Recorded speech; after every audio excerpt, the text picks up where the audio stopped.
Good evening. It was a deliberate test of British capability, a flotilla of Russian vessels arriving in the English Channel.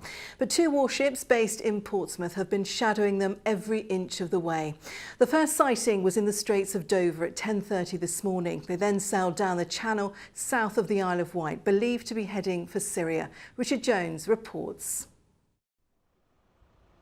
Russia's only aircraft carrier, the Kuznetsov, slipped past Dover in plain sight of curious onlookers ashore. She was accompanied by several powerful escorts. It's quite an experience, isn't it? It's not every day you get to see something like that. I don't like the Russians in our backyard, to be honest. But it's a bit of a strange experience. It's international waters. Close by, and according to the Ministry of Defence, man-marking her every step of the way, were two Royal Navy warships, including the destroyer HMS Duncan. Oh, it gives us great opportunity to go and practice. I suspect they're all very excited about it. We've got a Type 45, a Type 23 out there at the moment, tracking them. It's rare for the Russians to stage a show of force like this. So what are they up to? The Russians never do anything with one thing in mind. So we have a combination here of power projection, which is high politics. They want people to know that they're still capable of doing things. And of course, they're very keen as well on showing their own people that they're a navy that is back at being in the blue water, as it's called, in other words, on the oceans of the world. The flotilla was mid-channel when it passed the Isle of Wight and Portsmouth, where the anniversary of Nelson's most famous battle was being marked. A traditional Trafalgar Day ceremony was held on board the Admiral's flagship Victory early this morning. October the 21st, 1805 marked the beginning of more than a century of Royal Navy dominance, when Britannia really did rule the waves. That's certainly not the case now, and a fact the Russians are probably quite happy to point out. And of course, flying above HMS Victory today, miles out of sight of the Russians, were signal flags spelling out Nelson's famous call to arms. England expects that every man will do his duty. Richard Jones, ITV News, Portsmouth. Thousands of rail passengers are facing 9 days of disruption from tomorrow while an important junction is renewed. The work at Fareham means trains between Southampton, Eastleigh and Portsmouth will be replaced by buses. This from our transport correspondent, Mike Pearce. After the last train passes over these points tonight, the line will close at Fareham for 9 days. Major work to renew the track will take place along with a major station upgrade. But for passengers it means buses replacing trains. While local services will run to Swanwick, for many from Basingstoke, Salisbury and Brighton, it's a bus between Portsmouth and Southampton and Eastleigh. When you've been having unreliable services for over a year now, it's very irritating, very irritating. So what will you do as of next week then? I'll probably have to be asking my granddad for lifts instead. There's always been delays, so I hope that maybe it'll improve it a lot more. Bus replacement is not ideal. I can deal with it, but it does need doing, the station. The work is scheduled over the half-term break, but also clashes with the Great South Run. The alternative is the M27 by road, but at busy times it's reduced to a crawl. I know it's half-term, but nevertheless it is still disruptive for people. That's right. We know that there's never a good time to close any part of the railway, and we always try and carry out our works at times that create the least amount of disruption as possible. Because of the scale of these works, we do have to close the railway for a period of time, and so rather than having potentially months of weekend closures, it's more efficient and less disruptive to actually close the railway for a week at a time. So by doing it at half term, we're minimising that disruption as much as possible. And the line is due to reopen as normal on Monday week.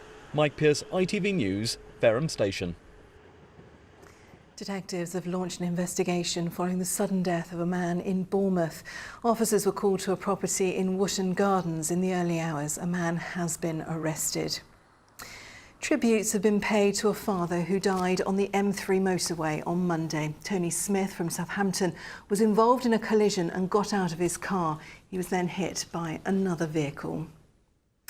Now, Historic England has a long list of buildings that desperately need to be restored.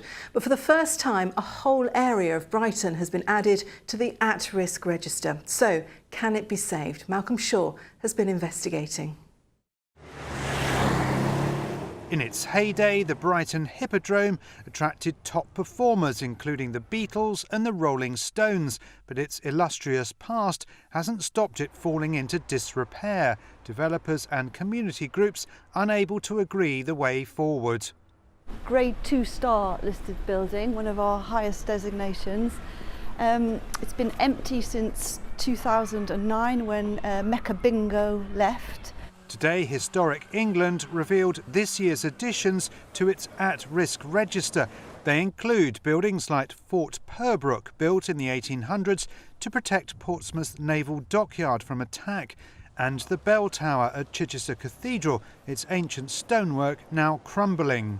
Brighton's Old Town dates back to the time when the city was a medieval fishing village, but parts of it are run down and derelict, and for the first time it's now listed as being at risk. It's not a negative thing, it's to draw attention to areas, buildings, parks and gardens or ancient monuments that we think are at risk. Protecting our heritage is complex and costly, but the Shelter Hall on Brighton's seafront shows what can be done. Once a refuge from the elements for promenaders, it's now being completely rebuilt at a cost of £11 million. So the steels over time have started to rot very, very badly. So we have no option. We've got to take the building down before it falls down on its own. Down the coast, the Art Deco Saltdean Lido is well on the way to being restored, showing that where there's a will, there's a way. But for other historic buildings, like this disused synagogue, the future remains uncertain. Malcolm Shaw, ITV News, Brighton.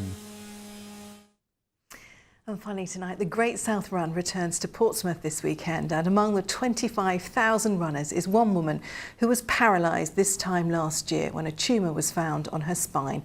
Andrew Pate has her remarkable story. Gearing up for Sunday. It's something Emma Cretan could only dream of a year ago when a tumour was found on her spine. Pain shot through my body and paralysed from the waist down. I was lucky I had a friend here at the time, and he came running in because I couldn't get any sound out. It took me about 2 hours to actually get any sound out because I was in so much pain but couldn't move. Emma was rushed to hospital where a surgeon carried out a 6-hour operation. He thought it would save her life, but doubted she'd ever walk again. He had only given me a 10% chance of recovery and not being in a wheelchair for the rest of my life with a bag, because he said it was such a big tumour and the way it had developed, and he wasn't expecting to see me walk again. Almost exactly a year on, she's just completed the Great North Run and is now ready to take on the 10 miles in Portsmouth. I feel amazing that I can run, and on days where I really don't feel like running and I'm feeling really tired, I make myself run because I think I'm so lucky that I can, because I might not have been able to, and I could have been in a wheelchair and I might have never walked again. To be able to do the Great South on Sunday after doing the Great North, I'm so excited, it's ridiculous. Because, to some people it's just running and it's a run, but to me it's like therapy. Incredible story, and we'll let you know how she gets on. So, is the weather going to be kind to the runners? With all the details, here's Simon.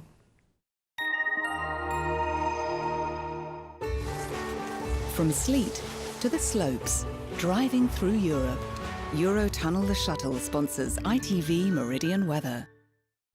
Good evening, and if you're up for a bit of big weather excitement this weekend, I'm afraid all I can offer you is crushing disappointments because, well, it's more of the same compared to what we had last week. It does mean there'll be some bright or sunny spells. It will stay mostly dry, but don't think it's going to be warm. A cool breeze blowing through. Mind you, that breeze tonight is helping us a bit. It's keeping the frost and mist at bay. Temperatures a little bit chilly, clear spells. We're down to around 3 or 4 in some rural spots, more like 7 or 8 in our built-up towns and cities. And it's towards the west that we might see a bit of patchy mist developing. That might be a bit slow to clear tomorrow morning. It might lift into low cloud, but then you can see that cloud is going to break up. You can tell from the light patches we'll see some good sunny spells developing as Saturday continues. But don't be thinking that that wind has gone away. It's still going to add a cool feel with temperatures up to around 11 or 12 degrees. The wind blowing at around 5 to 10 miles an hour inland, where there's a slim chance you might catch an odd shower, but most of us will stay dry. Towards the coast,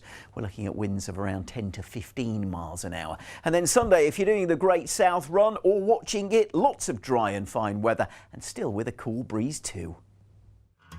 Eurotunnel the Shuttle sponsors ITV Meridian Weather. And that's all from us. We are back with bulletins throughout the weekend, and any updates will be on our website. But from me and from all of us here on the Late Team tonight, thanks for your company. Good night.